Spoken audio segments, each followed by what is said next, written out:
Good morning, it's 10 a.m. You're watching Rajya Sabha television with me, Frank Pereira. Here are the headlines of this bulletin.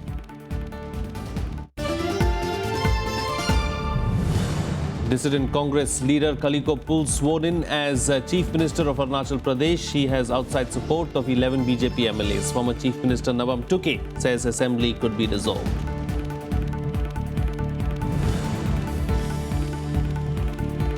Rajya Sabha Chairman Mohammad Hamid Ansari calls all-party meeting ahead of budget session. Meet aimed at ensuring smooth conduct of parliament proceedings.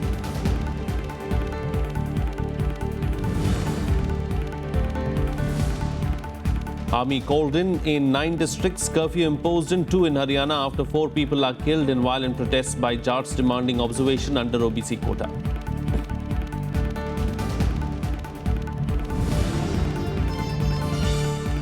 Nepalese Prime Minister to be accorded ceremonial welcome at the Rashtrapati Bhavan today to call on Prime Minister Narendra Modi. Bilateral and developmental issues on the agenda.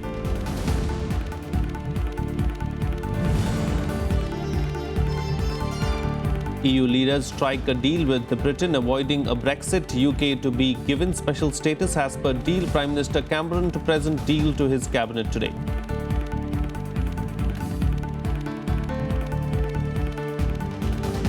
Well, dissident Congress leader Kaliko Pul was sworn in as Chief Minister of Arunachal Pradesh last night. This came after more than 2 months of political crisis and shortly after the Supreme Court paved the way for government formation and President's rule was lifted from the state. Pul, who had led a revolt against the leadership of former Chief Minister Nabam Tuki, was administered the oath of office and secrecy by Governor K.P. Rajkowa at a ceremony at the Raj Bhavan in Itanagar.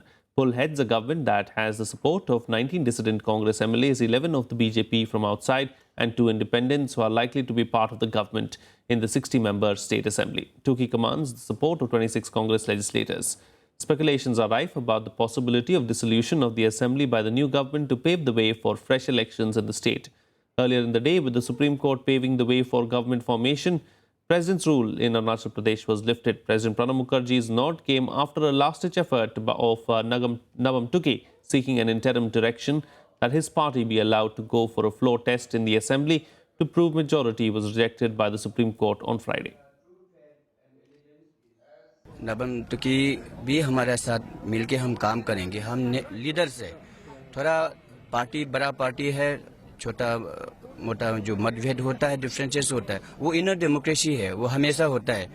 तो जब वो डिसिडेंसी में तब भी हम लोग साथ दिया, तभी हमने डिसिडेंसी हमने कोई क्रिएट नहीं किया। हम लोग जस्ट जो अपना जो यहाँ का जो प्रॉब्लम्स है स्टेट लेवल में, अपना जो पीसीसी लेवल में जो हम लोग ने असेंबली में, सीएलपी में और कैबिनेट में जो रेस किया है उसको सुनवाई नहीं हुआ है। उसके लिए केवल हम लोग एआईसीसी जो हाई कमांड्स के सामने हम इश्यूज को रखने के लिए गया है। Controversies were created by some people having vested interests and they were even trying to mislead the Honorable Supreme Court by giving false information. Then Mr. Tuki or any other leader should have made a claim to the governor, who is the appointing authority. No such claim was made.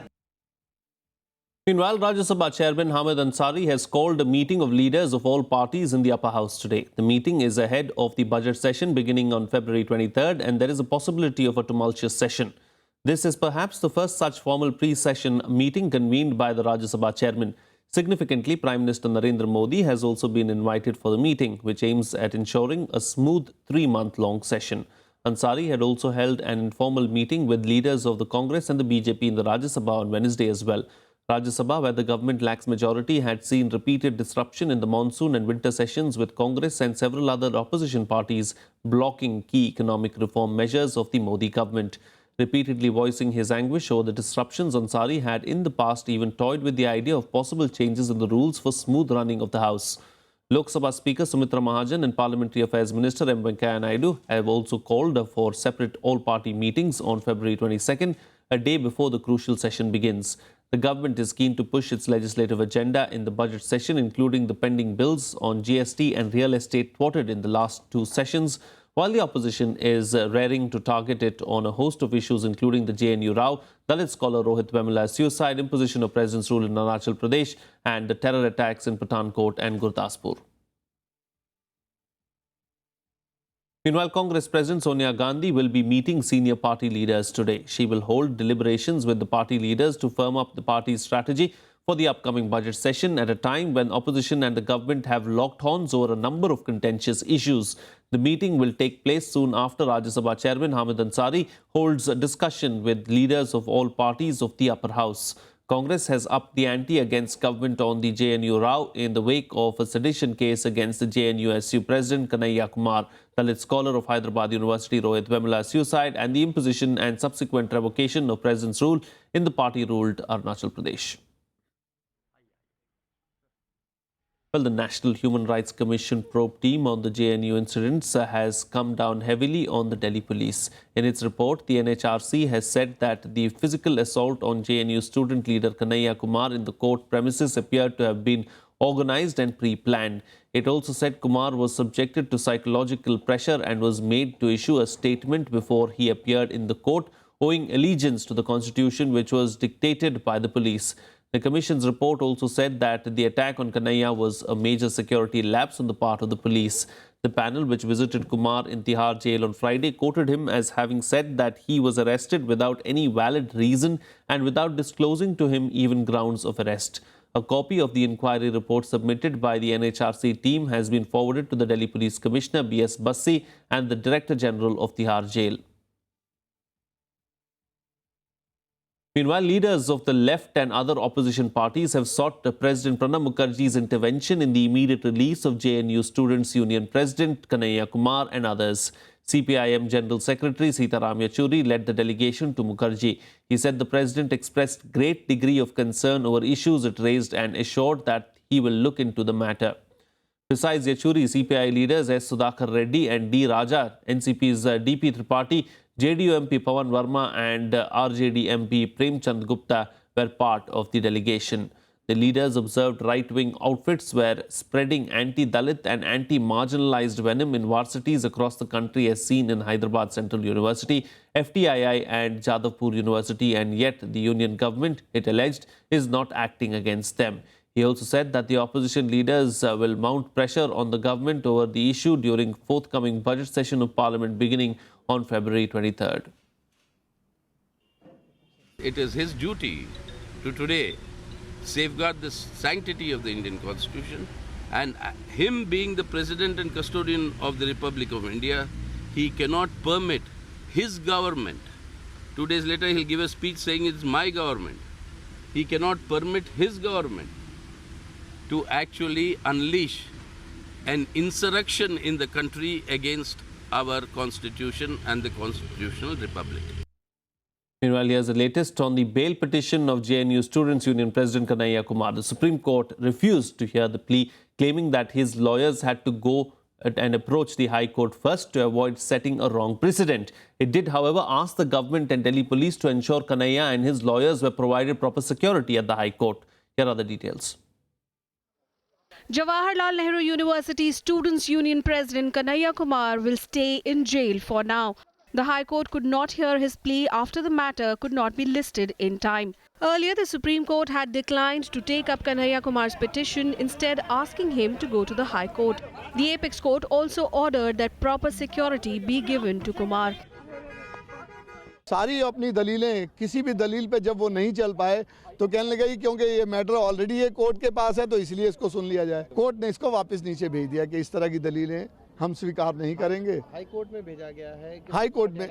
Meanwhile, a medical examination report says the JNU-SU president sustained external injuries during the attack on him at the Patiala House Court complex, even as Delhi Police Commissioner B.S. Bassi continues to refute the allegations.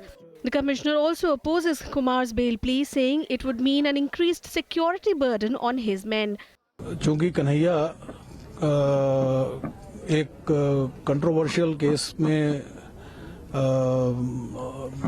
Involve है, तो हो सकता है कि उसके लिए हमें कुछ सुरक्षा देनी पड़ेगी अगर उसे उसकी बेल हो जाती है।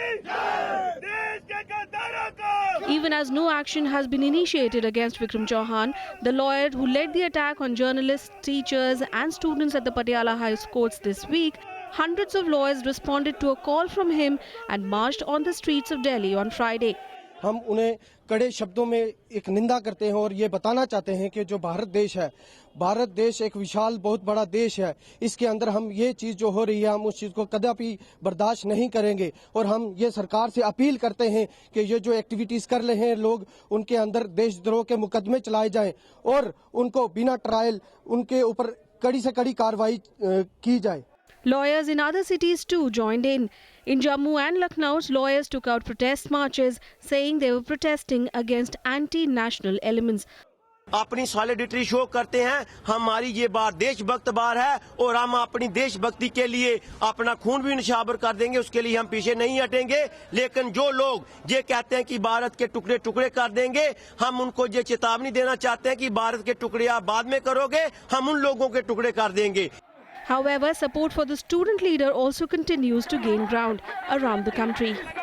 This extraordinary situation has been recognized is in itself a big blow to the government, and now that their entire case is based on a fake video that has come to light, I mean the government should be running for cover.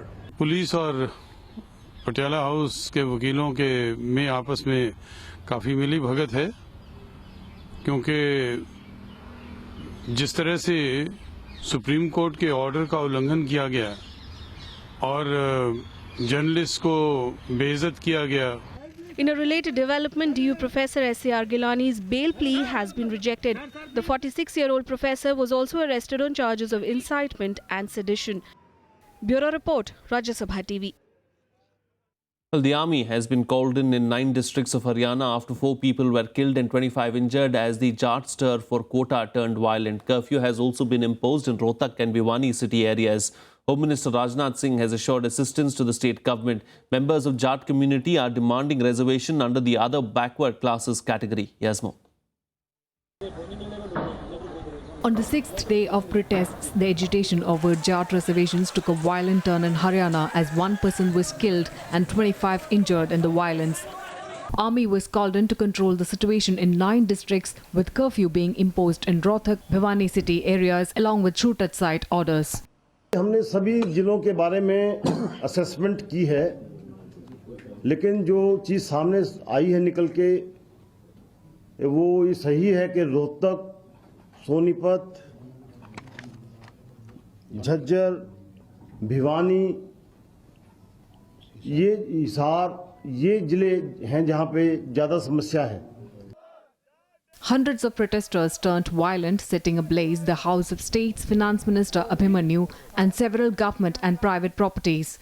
Road and rail traffic was also disrupted in the Rohtak-Jhajjar region, the focal point of agitation, besides Bhiwani, Sonipat and Hisar. With the violence in the state escalating, top union ministers Rajnath Singh, Manohar Parrikar, Sushma Swaraj, Arun Jaitley reviewed the situation late on Friday night. मैं विनम्रतापूर्वक सभी हरियाणा के बहनों भाइयों से appeal करता हूं कि वह शांति व्यवस्था बनाए रखें। इस देश में लोकतांत्रिक व्यवस्था है। लोकतंत्र में हिंसा के माध्यम से किसी समस्या का समाधान नहीं हो सकता। Earlier at an all-party meet, Chief Minister Manohar Lal Khattar appealed for peace. The protesters rejected the appeal even as Khattar gave an assurance that a solution will be worked out to extend reservation to the community. सरकार आती है हमारे को बेवकूफ बनाने के सिवाय कुछ नहीं करती। सबसे ज्यादा वोट बैंक इस प्रदेश के अंदर जाट वर्ग का है और जो सरकार आती है हमें झूठ बोल करके हमारी वोट ले जाती है और फिर हमारे जो मामले हैं उनकी तरफ कोई नहीं देखता। The Jat community that constitutes 28% of state's population is seeking reservation under the OBC category in the government jobs and educational institutions. Jat leaders refused to call off the strike despite the state government's offer of increasing reservations for the economically backward classes from 10 to 20%. आंदोलन के माध्यम से नहीं बल्कि आपस में बैठ के राज्य सरकार हो या जाट आरक्षण के जो अग्रणी हैं वो बैठ के अगर इसका समाधान निकालें तो हालात सामान्य हो सकते हैं। The opposition claims the state government is not doing enough. There is a Supreme Court decision which has been taken on this particular issue. So therefore, under the Indian constitutional scheme, once the Supreme Court speaks, that is supposed to be the final word. इसके लिए स्वयं सरकार जिम्मेवार है। हमने सरकार को जब इस प्रकार की ब्रिगेड बनाने की बात आई थी, चाहे ओबीसी ब्रिगेड की बात करें या कि जाट आरक्षण वालों की ब्रिगेड की बात करें, तब मुख्यमंत्री को कहा था कि मुख्यमंत्री जी ऐसी ब्रिगेडों पर रोक लगाएं, नहीं तो सिविल वार होने का खतरा है। Earlier, the Punjab and Haryana High Court had asked the Qatar government to file a status report on the law and order situation. The Rohtak district administration also declared holiday in all educational institutions till February 21st. Bureau Report, Rajya Sabha TV. It's time for a short break now, but news and updates will continue on the other side. Stay tuned. We'll be right back.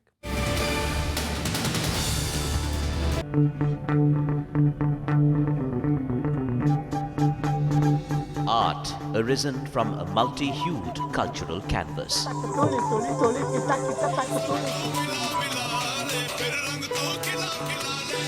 Tradition and cultural fervour dating back centuries.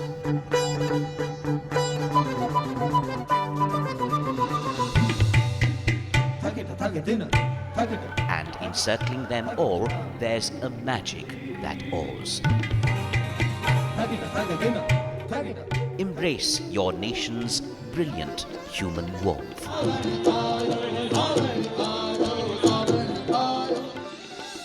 Watch Colours of India, Sundays at 9:30 p.m. on Rajya Sabha television.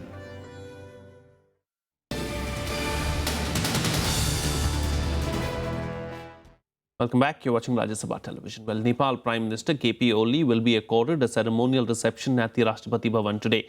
On his first foreign visit after assuming power, Oli is on a 6-day state visit. Today, Sushma Swaraj will call on him at the Rashtrapati Bhavan. A meeting with the Prime Minister is slated at noon. An exchange of agreements will take place after that. He will also meet other cabinet ministers. He will call on the President and the Vice President later in the day. Here's a detailed report. Nepal's Prime Minister KP Sharma Oli has begun his 6-day India visit after 2 months of deliberations and subsequent delays. Oli is accompanied by his wife and a high-level ministerial delegation. He received a ceremonial welcome at the airport. This would be his first visit abroad after taking over as Prime Minister in October 2015. It would also be the first bilateral visit of a Nepali Prime Minister to India since Baburam Bhattarai's visit in October 2011. Former Prime Minister, late Prime Minister Sushil Koirala had visited India in May 2014 for the swearing-in of our Prime Minister. And as you know, Prime Minister Modi had visited Nepal in August 2014 for a bilateral visit, which was the first bilateral visit from an Indian Prime Minister to Nepal in 17 years. And then Prime Minister had gone again in November 2014 for the SAARC summit. Prime Minister Oli is scheduled to meet Prime Minister Narendra Modi on Saturday. The focus there will be bilateral and developmental issues. The Nepalese Prime Minister will then head to Bhuj to look at post-earthquake rehabilitation and restructuring work. Prime Minister of Nepal will leave for Bhuj in Gujarat. He'll be meeting the Gujarat government officials. He'll visit the relocation site. Basically, this is to understand how we did earthquake reconstruction after the Bhuj earthquake. And from Gujarat, he will leave for Mumbai. He will meet the governor of Maharashtra. Oli is also scheduled to meet President Pranab Mukherjee, Vice President Mohammad Hamid Ansari, besides the senior cabinet ministers. He will also meet business leaders in Mumbai. To keep India under pressure, Prime Minister Oli wanted to visit China on his first prime ministerial visit abroad. But China indicated that it cannot replace India in Nepal. Now that Prime Minister Oli is here in India, he should try to settle issues with Madhesis and take Nepal on the path of progress and stability. Akhilesh Suman for Rajya Sabha television with camera person Ashwini in Delhi. Meanwhile, in our special series on the union budget and expectations from it, we look at defence allocation today. Faced with a huge imports bill, the government is expected to lay critical emphasis on its Make in India endeavour in the sector.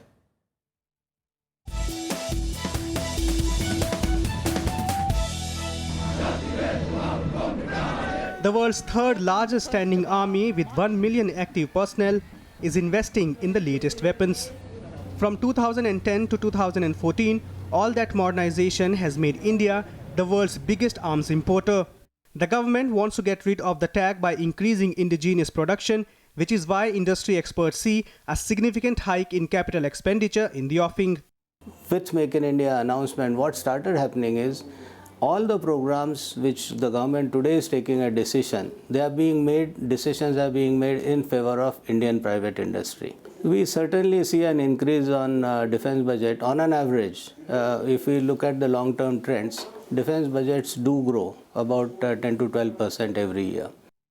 Historically, India has been importing up to 70 to 80% defense hardware from abroad. In the latest 2.5 years, the import component has come down to 60%, which in the next 5 years, the government wants to bring down to 50%. The government is planning a capital expenditure of over 1 lakh crore rupee this year, with a significant part of the orders expected to be executed by public and private sector companies. But despite the heavy investment, experts feel indigenous production of defense hardware are still a long way away. It's unlikely to happen in a very short term. That's going to happen over a medium to long term.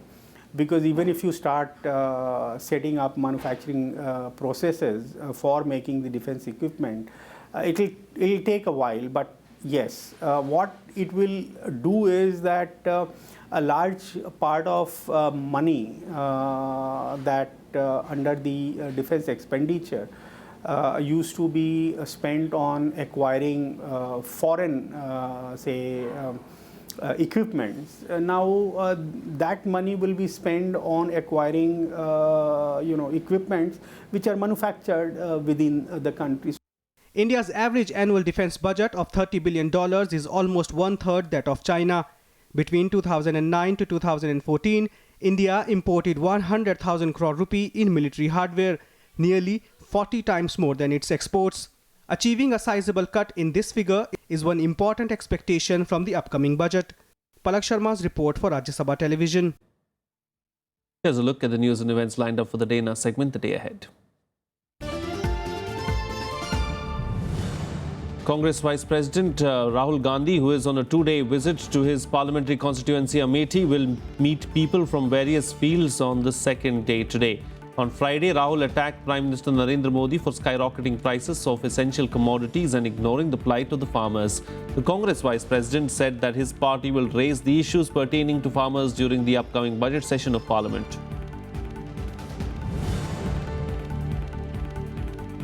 The National Herald case will be heard in Patiala House Court today. The Supreme Court has exempted Congress President Sonia and Vice President Rahul Gandhi from personal appearance before the trial court.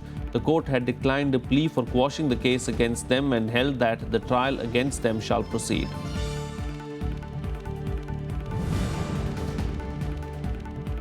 Aam Aadmi Party national convener and Delhi Chief Minister Arvind Kejriwal is likely to visit Punjab, during which he will meet the families of farmers who committed suicide due to debt. Delhi Chief Minister was in the state last time on January 14th when he held a massive rally in Muktsar on the occasion of Maghi Mela, kicking off AAP's campaign for the 2017 assembly polls. Some international news now. After marathon meetings, the European Union leaders have struck a deal with Britain avoiding Brexit. Britain Prime Minister David Cameron said that the EU deal will give UK a special status. Cameron will present the deal to his cabinet today. Here's a detailed report. We have just achieved a deal which strengthens Britain's special status in the European Union. It is a legally binding and irreversible decision by all 28 leaders. A done deal. British Prime Minister David Cameron struck a deal with EU leaders, securing a special status on Friday. EU leaders hailed the deal. I believe that this is enough for me to recommend that the United Kingdom remain in the European Union, having the best of both worlds. Wir glauben, dass wir damit David Cameron ein Paket an die Hand gegeben haben, mit dem in Großbritannien werben kann für einen Verbleib Großbritanniens in der Europäischen Union. Genau an diesem Ziel hat keinen. The new deal includes a 7-year emergency brake on welfare payments, cuts in child benefit for the children of EU migrants living overseas. This will be applicable immediately for fresh arrivals, and for the 34,000 existing claimants, it will come to force in 2020. The amending of EU treaties to state explicitly that references to the requirement to seek ever closer union do not apply to the United Kingdom. UK can now enact emergency safeguards to protect the City of London. Now an uphill task awaits Cameron. He will campaign to keep Britain in the 28-member bloc. The deal will be presented in the cabinet on Saturday. If the parliament gives a green signal, then the issue will go to the British people in a referendum. But a staunch opposition awaits the British PM from his own party. Back home, Britain's Eurosceptic leader Nigel Farage said EU deal has failed to address fundamental issues. The British people must now decide whether to stay in this reformed European Union or to leave. There will be many passionate arguments made over the months ahead. And this will not be a debate along party political lines. There will be people in my party and in other parties arguing on both sides of the debate. And that is entirely right. This is an historic moment for Britain, and people must be free to reach their own conclusion. The deal that he's done does not address the fundamental issues that British people care about. It does not address the issue that our Parliament is not able to overrule bad EU law. Brexit campaigners rallied on streets saying the deal did not go far enough. For them, Britain would be better off out of the EU. Very minor details, no real return of sovereignty. I really hope that we can get our message out and that the majority of the public will vote to leave the EU and not have the wool pulled over their eyes by Cameron's nonsense negotiation. The deal is in a way a victory to Cameron, as he secured several of the key demands on which he chose to fight for, but the national referendum which follows can go either way. Bureau Report, Rajya Sabha TV.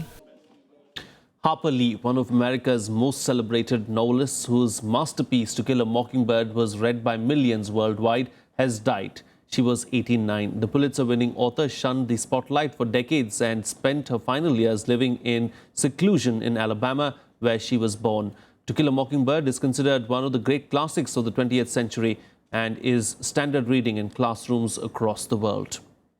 Meanwhile, the Italian writer and philosopher Umberto Eco also passed away late on Friday night at his home. He was 84. He was best known for his novel The Name of the Rose. The Name of the Rose was made into a film in 1989 starring Scottish actor Sean Connery.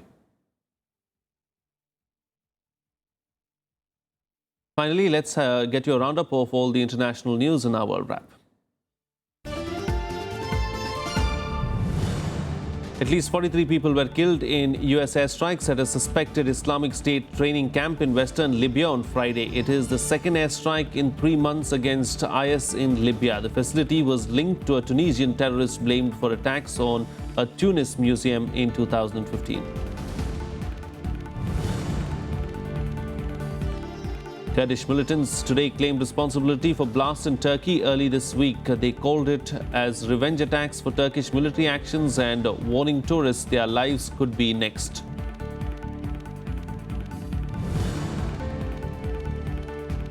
Turkish President Recep Tayyip Erdogan has said the US President Barack Obama shared his concerns over the Syrian conflict and promised support. Their telephonic conversation took place hours after a tense exchange between the two NATO allies over the role of Kurdish militants in the conflict. Early on Friday, Turkey had said US-supplied weapons were used against civilians by Kurdish militia in recent deadly bombings. US President Barack Obama and First Lady Michelle Obama paid their last respects to the late US Supreme Court Justice Antonin Scalia.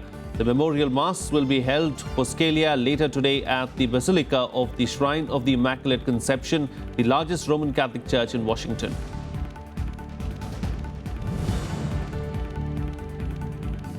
North Korean military fired one round of artillery into the sea near the disputed maritime border with South Korea on Saturday, raising alarm.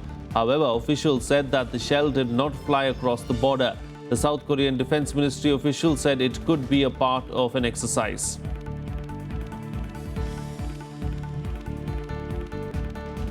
That's it on this edition of the Bulletin. Have a good day.